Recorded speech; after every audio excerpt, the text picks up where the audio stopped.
அன்பு தமிழ் நெஞ்சங்களுக்கு ஆஸ்ட்ரோ தமிழ் மகளின் இனிய வணக்கங்கள். இன்றைய பதிவில் கொடுப்பது இறைவனாக இருந்தால் அதை எமனால் கூட தடுக்க முடியாதுங்க. அப்படிப்பட்ட வரத்தினை கும்ப ராசியில பிறந்த உங்களுக்கு இறைவன் கொடுப்பார். காரணம் உங்களுடைய குணம்.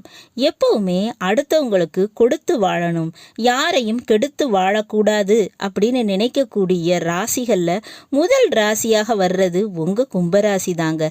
அப்படிப்பட்ட உங்களுக்கும் எதிர்பாராத விபத்துகளும் கஷ்டங்களும் விரய செலவுகளும் கூட வரத்தாங்க செய்யும். அப்படிப்பட்ட விஷயங்கள் எப்படி நடக்குமோ அதுபோல தாங்க இந்த லாட்டரி யோகம், புதையல், ஜாக்பாட் போன்ற அதிர்ஷ்ட யோகங்களும் உங்களுக்கு வரத்தாங்க செய்யும். வாழ்க்கையில் கிடைக்கத்தாங்க செய்யும், நடக்கத்தாங்க செய்யும்.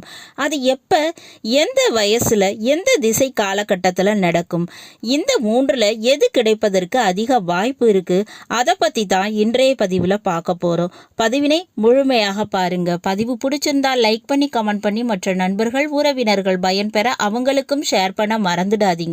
இதுவரை நம்முடைய ஆஸ்ட்ரோ தமிழ் மகள் சேனலை சப்ஸ்கிரைப் பண்ணாத நண்பர்கள் சப்ஸ்கிரைப் பண்ணி கூடவே தெரிகிற பெல் ஐகானை கிளிக் பண்ணி ஆல் ஆப்ஷன்ஸும் செலக்ட் பண்ணி வச்சுக்கோங்க.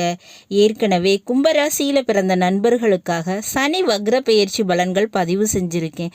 பதிவினை பார்க்க தவறினவங்க டிஸ்கிரிப்ஷனில் லிங்க் இருக்கு, போய் பார்த்துக்கலாம். சேனலை விசிட் பண்ணியும் நீங்கள் தெரிஞ்சுக்கிடலாம்.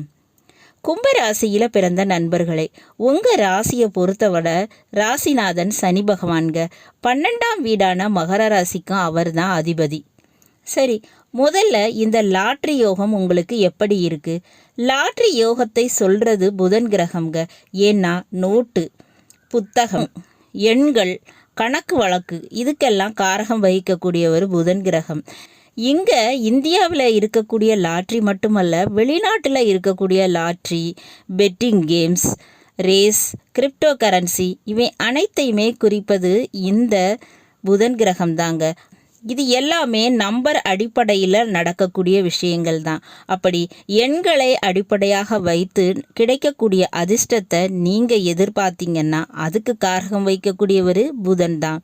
உங்கள் கும்பராசிக்கு 5ஆம் வீடான மிதுன ராசிக்கும் 8ஆம் வீடான கன்னி ராசிக்கும் அதிபதி இந்த புதன் பகவான்.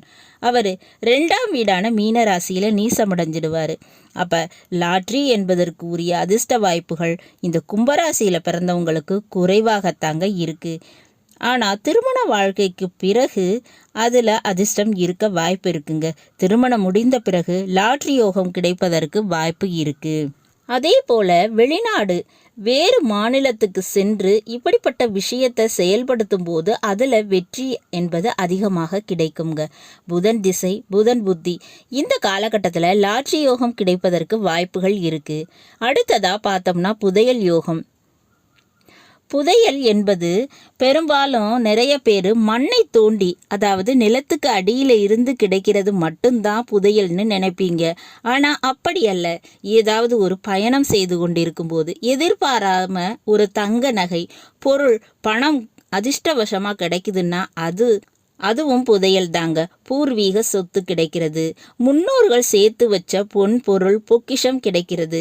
வெளிநாட்டு யோகம், வெளிநாட்டு தொடர்பு, எதிர்பாராத வெளிநாட்டு காசு பணம் இதெல்லாம் கிடைக்கிறது.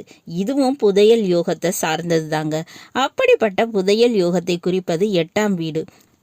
கும்பராசிக்கு 8ஆம் வீடாக அமைகிறது கன்னி ராசி தாங்க. அதுக்கு அதிபதி புதன்.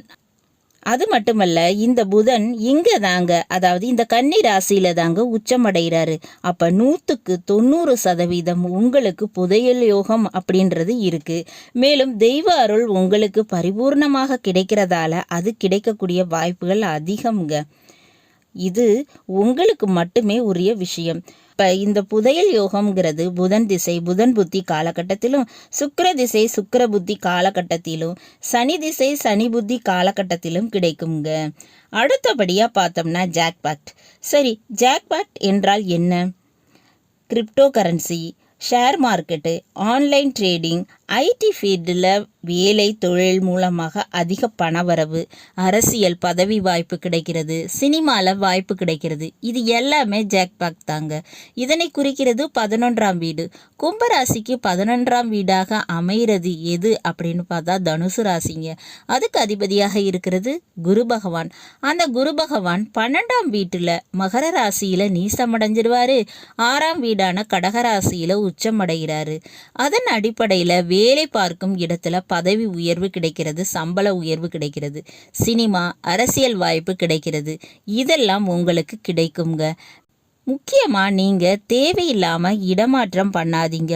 ஒரு இடத்துல ஸ்டாண்டர்டாக நின்று பல வருஷம் அந்த ஊரில் அந்த இடத்துல பழக்க வழக்கங்களை ஏற்படுத்தி கொண்டால் இந்த விஷயமானது நிறைவேறுங்க. சரி, இந்த விஷயம் அதாவது இந்த ஜாக்பாட் என்பது உங்களுக்கு எப்போ கிடைக்கும்? இது குரு திசை குரு புத்தி காலகட்டத்தில் கிடைக்குங்க. சனி திசை சனி புத்தி காலகட்டத்திலும் கூட கிடைக்கலாம். இந்த மூன்றில் அதாவது புதையல், லாட்டரி, ஜாக்பாட் இதில் எது அதிகமாக கிடைப்பதற்கு வாய்ப்பு இருக்குது அப்படின்னு பார்த்தோம்னா புதையல் யோகம் தாங்க. அது கிடைக்கத்தான் அதிக வாய்ப்பு இருக்குது. சரி, அது எந்த வயதில் கிடைக்கும்? 29, 37, 42 மற்றும் 55 இந்த காலகட்டங்களில் இந்த யோகம் கிடைப்பதற்கு வாய்ப்புகள் உண்டுங்க. தெய்வ வழிபாடு அப்படின்னு பார்த்தா எது பண்ணணும்? பண ரீதியான கஷ்டம், கடன், பொருளாதார பிரச்சனை இதெல்லாம் இருந்துச்சுன்னா கும்பராசியில் பிறந்தவங்க குரு பகவானை வழிபாடு செய்யுங்க. குருவாயூர் சென்று வழிபாடு செய்கிறதும் ரொம்பவே நல்ல விஷயங்க. உங்களுடைய பணத்தினை செல்வத்தை அதிகரித்து கொடுக்கும். அதே போல் நீங்கள் அர்த்த நாரீஸ்வரரை வழிபாடு பண்ணணும், தட்சிணாமூர்த்தியை வழிபாடு பண்ணணும். இந்த விஷயத்தை அடிக்கடி செய்யும் போதும் வியாழக்கிழமைகளில் அன்னதானம் செய்யும் போதும் உங்களுக்கு பணங்காசு பிரச்சனைகள் தீரும். பொருளாதார முன்னேற்றங்கிறது நிச்சயமாக ஏற்படுங்க. நல்லது நண்பர்களே, இந்த பதிவு உங்களுக்கு பிடிச்சிருக்கும்னு நினைக்கிறேன். பிடிச்சிருந்தா லைக் பண்ணி கமெண்ட் பண்ணி மற்ற நண்பர்கள் உறவினர்கள் பயன்பெற அவங்களுக்கும் ஷேர் பண்ண மறந்துடாதீங்க. இதுவரை நம்முடைய ஆஸ்ட்ரோ தமிழ் மகள் சேனலை சப்ஸ்கிரைப் பண்ணாத நண்பர்கள் சப்ஸ்கிரைப் பண்ணி கூடவே தெரியுற பெல் ஐக்கானை கிளிக் பண்ணி ஆல் ஆப்ஷன்ஸும் செலக்ட் பண்ணி வச்சுக்கோங்க. மீண்டும் ஒரு நல்ல வாய்ப்பினில் உங்கள் அனைவரையும் சந்திக்கிறேன். அதுவரை ஆஸ்ட்ரோ தமிழ் மகளின் அன்பு கலந்த வணக்கங்கள். நன்றி.